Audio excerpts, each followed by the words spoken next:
2025 లేదా 26లో డిగ్రీ లేదా బీటెక్ చదివారా? సాఫ్ట్‌వేర్ జాబ్ కోసం ఎదురు చూస్తున్నారా? అయితే కోడ్ జ్ఞాన్ 100 డేస్ కోర్సులో చేరండి, జాబ్ సాధించండి.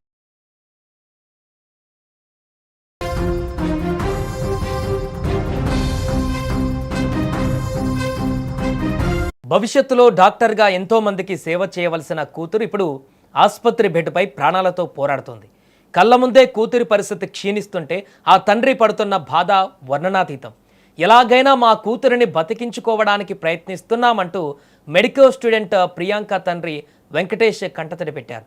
వైద్యులు పరిస్థితి అత్యంత విషమంగా ఉందని చెబుతున్నారని, అప్పటికే బ్రెయిన్ డెడ్ అయిపోయిందని, ఇలాంటి స్కోప్ లేదంటూ చెప్తున్నా ఆప్నియా పరీక్ష చేస్తామని చెప్పారని ఆయన ఆవేదన వ్యక్తం చేశారు. తన కూతురి బ్రెయిన్ పూర్తిగా పనిచేయడం లేదని వైద్యులు చెబుతున్నారని చెప్పినా అతడి మాటలు ఇప్పుడు అందరినీ కలిచివేస్తున్నాయి.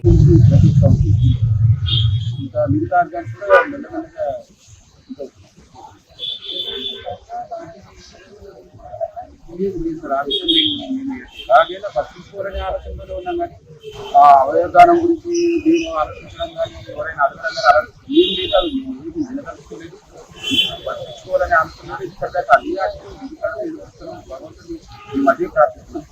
మా అమ్మాయి బతికినవాలని మేము సమీక్షగా ఎలాగైనా మా అమ్మాయిని బతికించుకుంటుంది అయ్యా. 1% అవకాశం ఉన్నా కూడా మీరంతా ప్రభుత్వ వైద్యం ఎన్నో విజ్ఞానం ఇస్తున్నాయి, అనుభవమైన డాక్టర్లు ఉన్నారు. మాకు ఎలాగైనా మాకు న్యాయం చేసేలా మేము ఉంటాము, మిమ్మల్ని కలుస్తాము అని చెప్పి ప్రభుత్వం మీకు ఎప్పటికీ ఉంటుంది, మీకు న్యాయం ఖచ్చితంగా జరుగుతుంది అంతే సార్. అలాంటి సహకారం తీస్తామని చెప్పలేదు. ప్రభుత్వం మీ ఎండ ఉంటుంది, మీకు అన్ని రకాలుగా న్యాయం జరిగేలాగా నిందితులకు ఖచ్చితంగా శిక్ష పడేలాగా మేము సహకరిస్తామని మాత్రం చెప్పారు. రాజమండ్రిలోని ప్రసాద్ ఆదిత్య మాల్ వద్ద ఈ భయంకర ఘటన జరిగిన విషయం తెలిసింది. నామవరానికి చెందినటువంటి దాస్వంత్ జోసెఫ్ అనేటువంటి ఇద్దరు యువకులు పీకల దాకా మద్యం సేవించి మాల్ లోపలికి వెళ్లేందుకు ప్రయత్నించారు. మద్యం మత్తును గమనించినటువంటి మాల్ సెక్యూరిటీ సిబ్బంది వెంటనే అప్రమత్తమయ్యారు. వారిని లోపలికి అనుమతించకుండా అడ్డుకొని బ్రీత్ అనలైజర్ పరీక్ష నిర్వహించే ప్రయత్నం చేశారు. పీకల దాకా తాగి ఉన్న ఆ యువకులను సెక్యూరిటీ సిబ్బంది వారించడం అహంకారానికి దెబ్బలా అనిపించింది. అప్పటికే మైకంలో ఉన్న వారికి అహంకారం తలకెక్కింది. సెక్యూరిటీ పైన తీవ్ర కోపంతో రగిలిపోయిన ఆ ఉన్మాదులు తమ కారు ఎక్కి జెట్ స్పీడ్ తో కారును బయటకు పోనిచ్చారు. అదే కోపంతో రోడ్డుపైన వెళ్లే అమాయకుల ప్రాణాలను తీసేందుకు తెగబడ్డారు. సరిగ్గా అదే సమయంలో మాల్ గేటు ముందు నుంచి ఒక స్కూటీపై జిఎస్ఎల్ మెడికల్ కాలేజీ పీజీ విద్యార్థిని ప్రియాంక తన స్నేహితుడితో కలిసి వెళుతోంది. మాల్ బయటకు అతివేగంతో దూసుకువచ్చిన కారు మొదట ఆ స్కూటీని బలంగా ఢీకొట్టింది. అంతటితో ఆగారా అంటే లేదు. సీసీటీవీ ఫుటేజ్ పరిశీలిస్తే ఒళ్ళు జలధరించేటువంటి నిజాలు బయటపడ్డాయి. మొదటగా ప్రియాంక ప్రయాణిస్తున్న స్కూటీని ఢీకొట్టారు. అయితే అది క్యాజువల్ గా జరిగింది అనుకొని వాళ్ళు సైలెంట్ గా ఉన్నారు. మళ్ళీ సెకండ్ల వ్యవధిలో మరొకసారి ఢీకొట్టారు. ఇక మూడవసారి మరింత స్పీడ్ గా కారును ముందుకు పోనిచ్చారు. అయితే ఆ దెబ్బకి స్కూటీ వెనకాల కూర్చున్న ప్రియాంక కింద పడిపోయింది. దీంతో ఆమె తలపై నుంచి కారు వేగంగా వెళ్లడంతో ప్రియాంకకు తీవ్ర గాయాలయ్యాయి. ప్రస్తుతం ఆసుపత్రిలో చావు బతుకుల మధ్య ప్రియాంక కొట్టుమిట్టాడుతోంది. అయితే కూతురి ఆరోగ్య పరిస్థితి ఆమె తండ్రి వెంకటేష్ తాజాగా మీడియాతో మాట్లాడుతూ కంటతడి పెడుతూ వివరించారు. ఎలాగైనా మా కూతురిని బతికించుకోవడానికి ప్రయత్నిస్తున్నాం అంటూ ప్రియాంక తండ్రి భావోద్వేగానికి లోనయ్యారు. వైద్యులు పరిస్థితి అత్యంత విషమంగా ఉందని చెబుతున్నారని, ఆప్నియా పరీక్ష చేస్తామని చెప్పారని ఆయన ఆవేదన వ్యక్తం చేశారు. ఇక ప్రియాంక కేసులో ధన్వంత్ జోసెఫ్లను పోలీసులు నిందితులుగా పేర్కొన్నారు.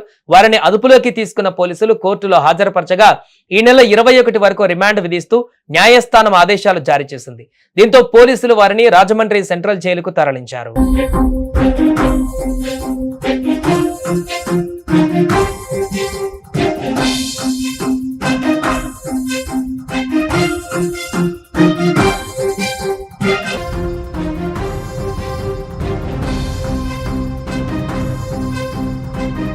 భవిష్యత్తులో డాక్టర్గా ఎంతో మందికి సేవ చేయవలసిన కూతురు ఇప్పుడు ఆసుపత్రి బెడ్పై ప్రాణాలతో పోరాడుతోంది.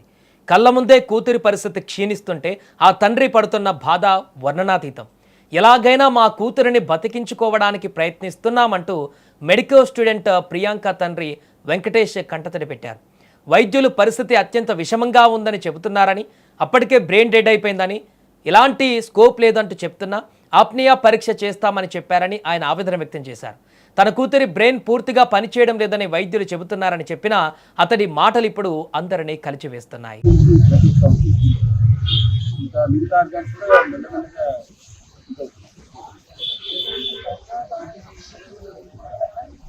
సార్ ఆ విషయం ఎలాగైనా పట్టించుకోవాలనే ఆలోచనలో ఉన్నాం కానీ ఆ అవయవదానం గురించి మేము ఆలోచించడం కానీ ఎవరైనా అడగడం కానీ ఏం లేదు, అది ఏమి నిలదలుచుకోలేదు. పట్టించుకోవాలనే ఆలోచనలో ఇప్పటిదాకా అన్ని ఆశలు భగవంతుని ఈ మధ్య ప్రార్థిస్తున్నాం. మా అమ్మాయి బతికినవాలని మేము సమగ్రంగా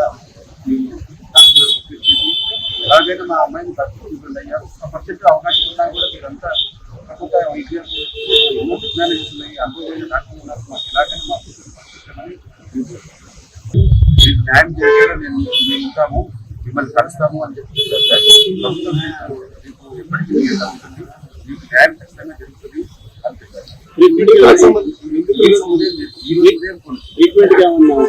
అలాంటి సహకారం తీసుకోమని చెప్పలేదు. ప్రభుత్వం మీ ఎంతో ఉంటుంది, మీకు అన్ని రకాలుగా న్యాయం జరిగేలాగా నిందితులకు ఖచ్చితంగా శిక్ష పడేలాగా మేము సహకరిస్తామని మాత్రం చెప్పారు. రాజమండ్రిలోని ప్రసాద్ ఆదిత్య మాల్ వద్ద ఈ భయంకర ఘటన జరిగిన విషయం తెలిసింది. నామవరానికి చెందినటువంటి దాస్వంత్ జోసెఫ్ అనేటువంటి ఇద్దరు యువకులు పీకల దాకా మద్యం సేవించి మాల్ లోపలికి వెళ్లేందుకు ప్రయత్నించారు. మద్యం మత్తును గమనించినటువంటి మాల్ సెక్యూరిటీ సిబ్బంది వెంటనే అప్రమత్తమయ్యారు. వారిని లోపలికి అనుమతించకుండా అడ్డుకొని బ్రీత్ అనలైజర్ పరీక్ష నిర్వహించే ప్రయత్నం చేశారు. పీకల దాకా తాగి ఉన్న ఆ యువకులను సెక్యూరిటీ సిబ్బంది వారించడం అహంకారానికి దెబ్బలా అనిపించింది. అప్పటికే మైకంలో ఉన్న వారికి అహంకారం తలకెక్కింది. సెక్యూరిటీ పైన తీవ్ర కోపంతో రగిలిపోయిన ఆ ఉన్మాదులు తమ కారు ఎక్కి జెట్ స్పీడ్ తో కారును బయటకు పోనిచ్చారు. అదే కోపంతో రోడ్డుపైన వెళ్లే అమాయకుల ప్రాణాలను తీసేందుకు తెగబడ్డారు. సరిగ్గా అదే సమయంలో మాల్ గేటు ముందు నుంచి ఒక స్కూటీపై జిఎస్ఎల్ మెడికల్ కాలేజీ పీజీ విద్యార్థిని ప్రియాంక తన స్నేహితుడితో కలిసి వెళుతోంది. మాల్ బయటకు అతివేగంతో దూసుకువచ్చిన కారు మొదట ఆ స్కూటీని బలంగా ఢీకొట్టింది. అంతటితో ఆగారా అంటే లేదు.